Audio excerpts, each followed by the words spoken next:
بسم اللہ الرحمن الرحیم. Understanding prose. آج سے ہم لٹریچر کی ایک اگلی ژانر پروز کے بارے میں بات کرنے جا رہے ہیں. تو جب پروز کو پڑھیں گے، اس کمپلیٹ پیپر کو جب ہم اسٹڈی کریں گے تو اس سے پہلے ہم پروز کے بارے میں بھی تھوڑا سا تعارف لیں گے، اس کے بارے میں بھی چیزوں کو ڈسکس کریں گے تاکہ جب ہم فردر ان چیزوں کو پڑھنے لگے تو ہمارے ذہن میں ایک آئیڈیا ہو کہ ہم کس چیز کو پڑھ رہے ہیں یا ہم کیا پڑھنے جا رہے ہیں. تو امید کرتا ہوں کہ آپ بھی میرے ساتھ چل رہے ہوں گے. پیج نمبر 5 پہ دیا ہوا ہمارا ٹاپک. سب سے پہلے ہم اس پہ دیکھیں گے پروز کیا چیز ہے.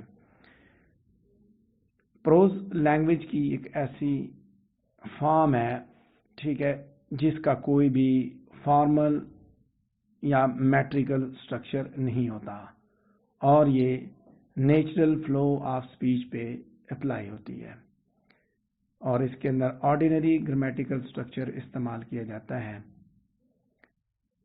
دیکھیں، کوئی فارمل میٹریکل سٹرکچر نہیں ہے، ٹھیک ہے، میٹریکل سٹرکچر کوئی بھی نہیں ہے. غور کیجیے اس بات پہ.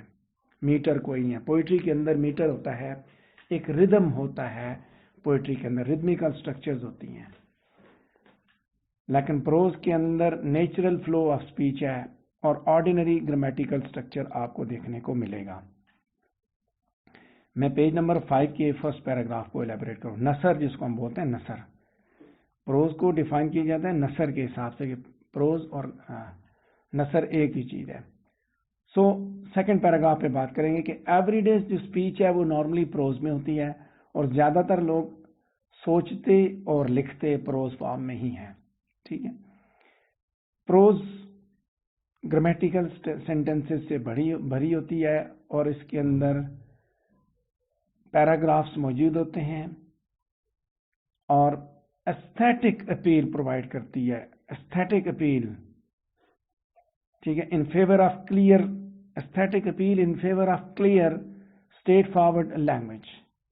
ٹھیک ہے، یعنی کہ اس کے اندر اسٹیٹ فارورڈ لینگویج ہے، کلیئر اور اسٹیٹ فارورڈ لینگویج ہوتی ہے، لیکن یہ ایستھیٹک اپیل دیتی ہے، یعنی کہ آپ کو اس کو پڑھ کے پلیئر ملتا ہے. یہ کہا جا سکتا ہے کہ پروز دراصل ریفلیکٹیو اسپیچ کا کنورسیشنل اسپیچ کو بیسیکلی ریفلیکٹ کرتی ہے. پروز کے کچھ جو ورکس ہیں ان کے اندر ورسیفیکیشن بھی موجود ہوتی ہے، ٹھیک ہے، اور جہاں پہ ورسیفیکیشن موجود ہو، ردم وغیرہ موجود ہو تو پھر اس کو پروز پوئٹری بھی کہا جاتا ہے. الفاظ کے اندر یعنی کہ ردم ہو تو پروز پوئٹری اس کو بولا جاتا ہے. پروز پوئٹری اور پروز فارم کے درمیان ڈفرنس یہاں پہ میں ایگزامپل آپ کے سامنے دے رہا ہوں. نیکسٹ ہیڈنگ کے اندر ہے کہ example of a prose verse and the prose form. Poetry کی جو پروز ورس کی فارم رابرٹ فراسٹ کی پوئم سے اٹھائی گئی کہ the woods are lovely dark and deep but I have promises to keep and miles to go before I sleep and miles to go before I sleep. یہ ہے poetry prose, ٹھیک ہے، poetic verses ہے، poetry prose ہے. Poetry prose کی pros کی خوبی کیا ہے کہ آرڈینری گرامیٹیکل سٹرکچر اس میں فالو کیا جاتا ہے. اس کے بعد نیکسٹ ہیڈنگ ہماری پروز فارم. سیم یعنی کہ یہی سینٹیمنٹ جو ہمارے سامنے یہاں پہ رابرٹ فراسٹ کی ایک poem stopping by woods on a سنوئی evening سے ایک ٹیکسٹ کوٹ کیا گیا، 4 لائنز کا ایک قطعہ ہے جو کوٹ کیا ہے میں نے. تو یہاں پہ جو دی ہوئی ہے فارم وہ پروز پوئٹری ہے، پوئٹک ورسز ہیں. تو یہاں آگے پروز فارم کو انہی چیزوں کو پروز فارم میں کیسے ایلیبوریٹ کیا جاتا ہے، دیکھیے آگے اسی چیز کو، سیم سینٹیمنٹ کو، سیم جذبات کو پروز فارم میں کیسے کہ the woods look lovely against the setting darkness and I gaze into the mysterious depths of the forest. I feel like lingering here longer. However, I have pending appointments to keep and much distance to cover before I settle in for the night, or else I will be late for all of them.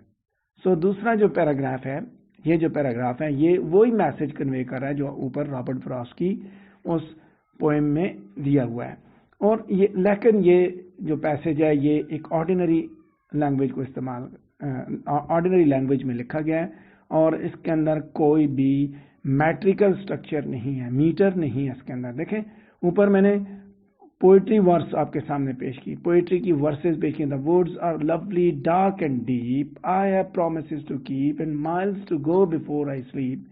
وہاں پہ ہم نے poetry ورس کی بات کی, اسی چیز کو پھر ہم نے پروز فارم میں ایلیبوریٹ کر دیا کہ وہ سیم میسج دیا گیا لیکن آرڈینری لینگویج. ٹھیک ہے, کوئی فارمل میٹریکل سٹرکچر نہیں ہے. امید کرتا ہوں کہ پروز کی ڈیفینیشن سمجھ آ گئی ہوگی کہ پروز کے اندر کوئی فارمل میٹریکل سٹرکچر نہیں ہوتا, بلکہ اس کے اندر نیچرل فلو آف سپیچ ہوتا ہے, آرڈینری گرامیٹیکل سٹرکچر کو فالو کرتی ہے. ریتمیکل سٹرکچر نہیں ہوتا اس کے اندر, جس طرح ٹریڈیشنل پوئٹری کے اندر تھا, اس کے اندر ردم نہیں ہوتا. اچھا, اس کے بعد پوئٹری کی ٹائپس کو دیکھتے ہیں, کون کون سی ٹائپ ہے, پروز کی. ایک ہے non fictional prose. Non fictional prose جو ابھی ہم پڑھیں گے, نان فکشنل آپ نے جو پڑھا اس کے اندر گلیور ٹریول کو پڑھیں گے تو آپ کو نظر آئے گا وہ فکشنل پروز ہے.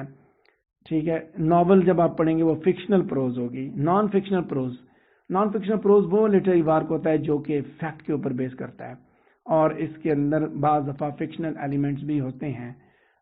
نارملی جو بایوگرافیز اور ایسیز کی جو جانرا ہے وہ دراصل نان فکشنل پروز کا حصہ ہے. بایوگرافیز اور ایسیز نان فکشنل پروز ہیں, اور ہم اس کے اندر فرانسس بیکن کے ایسیز کو دیکھیں گے تو وہ نان فکشنل پروز کہلائے گی. اس کے بعد فکشنل پروز ہے کہ ایک لٹریری ورک جو کہ مکمل یا پارشلی امیجنڈ یا تھیوریٹیکل ہوتا ہے. اس کی ایگزامپلز ہیں ناولز. ٹھیک ہے, فکشنل کہانیاں ان کے اندر ہوتی ہیں. پھر ہیروئک پروز ہے جس کو that may be written down or recited which implies many of the formulaic expression found in oral tradition. جو لیجنڈز اور ٹیلز جو ہوتی ہیں نا ان کو وہ کہتا ہے ہیروئک پروز ہے. اس کے بعد پروز پوئٹری, اس کے اندر پوئٹک کوالٹی ہوتی ہے, ایموشنل افیکٹس اور ہائٹن امیجنری یوز کی جاتی ہے, اور یہ بیسیکلی ایلیمنٹ سارے پوئٹری کے ہوتے ہیں لیکن یہ پروز فارم میں لکھی جاتی ہے. اس کے بعد نیکسٹ ہمارا جو ہیڈنگ ہے کہ ایگزامپلز اس کی دیکھیں تو کون کون سی ہیں, کون کون سی ایگزامپلز پروز کی لٹریچر کے اندر ہیں. ناولز کے اندر جو نا, جیسے میں نے بات کی کہ پروز جو وہ پروز کے ذریعے ہی, نثر کے ذریعے ہی ناولز لکھے جاتے ہیں. تو اس میں کیا ہوتا ہے, نیریٹو ہوتی ہے, اور یہ آتھر کی جو اپنی امیجنیشن کے ذریعے ہی بنتی ہے. فگمنٹ ہوتا ہے, فگمنٹ آف دا آتھرز امیجنیشن, کہ اس کی ساری سوچ سے فیبریکیٹڈ ہوتی ہے, وہ خود انوینٹ کرتا ہے چیزیں. اب دیکھیے میں نے یہاں پہ 3 ٹیکسٹ بھی کوٹ کر دی. It was a bright cold day in April and the clocks were striking 13. ٹھیک ہے, اب یہ آتھر کی اپنی امیجنیشن ہے, دا clocks were striking 13. George Orwell کے ناول 1984 سے یہ ٹیکسٹ لیا. پھر whether I shall turn out to be the hero of my own life, whether the station will be held by anybody else, these pages must show. Charles Dickens کے ناول David Copperfield کا text quote کیا گیا. ٹھیک ہے, prose novels میں نے بتایا entirely figment of the author's imagination, اس کی اپنی سوچ کا ایک شاہکار ہوتا ہے یہ. Happy families are alike, every happy family is unhappy in its own way. انا کرینینا, لیو ٹالسٹائے کا ناول ہے انا کرینینا. ٹھیک ہے, اس میں سے یہ ٹیکسٹ, یہ لائن کوٹ کی گئی ہے. پیج نمبر 6 پہ میں پہنچ چکا ہوں, جہاں پہ میں ابھی فردر چیزوں کو الیبوریٹ کر رہا ہوں کہ ایگزامپلز پروز کی جو نا, جیسے میں نے سامنے دی, یہ ساری ناول سے اٹھائی گئی. رائٹرز نے جہاں پہ اپنی امیجنیشنز کو استعمال کیا, اور ان کو ہم فکشنل پروز کی ایگزامپل کی صورت میں دیکھ سکتے ہیں. فکشنل ہے جیسے بتایا کہ entirely fabricated by the imagination of the author, writer کی اپنی امیجنیشن سے کریٹ ہوتی ہیں. اس کے بعد پروز میں اسپیچز کے اندر بھی استعمال ہوتی ہے. تھاٹس اور آئیڈیاز کو ایکسپریس کرنے کے لیے اسپیکر جو ہے وہ اس کو استعمال کرتے ہیں, پروز کو استعمال کرتے ہیں. اب کیسے, میں ایگزامپلز میں نے بتایا, نثر ایک ہوتا ہے, شاعری ایک ہوتا ہے, ڈرامہ ایک ہوتا ہے, نثر. نثر کی صورت میں جو چیز لکھی جاتی ہے گرامیٹیکل سینٹینسز جہاں پہ بنتے ہیں, ردم نہیں ہوتا, میٹریکل سٹرکچر نہیں ہوتی, تو وہ پروز ہے. پروز کی اچھی اچھی ایگزامپلز آپ کے سامنے رکھ رہا ہوں. اسپیچز میں بھی پروز ہوتی ہے, جیسے میں نے بتایا کہ یہ بول کے بھی ہو سکتی ہے اور یہ لکھ کے بھی ہو سکتی ہے. نیلسن منڈیلا نے ایک تقریر کی تھی کہ no easy walk to freedom. You can see that there is no easy walk to freedom anywhere, and many of us will have to pass through the valley of the shadow of death again and again before we reach the mountain tops of our desires.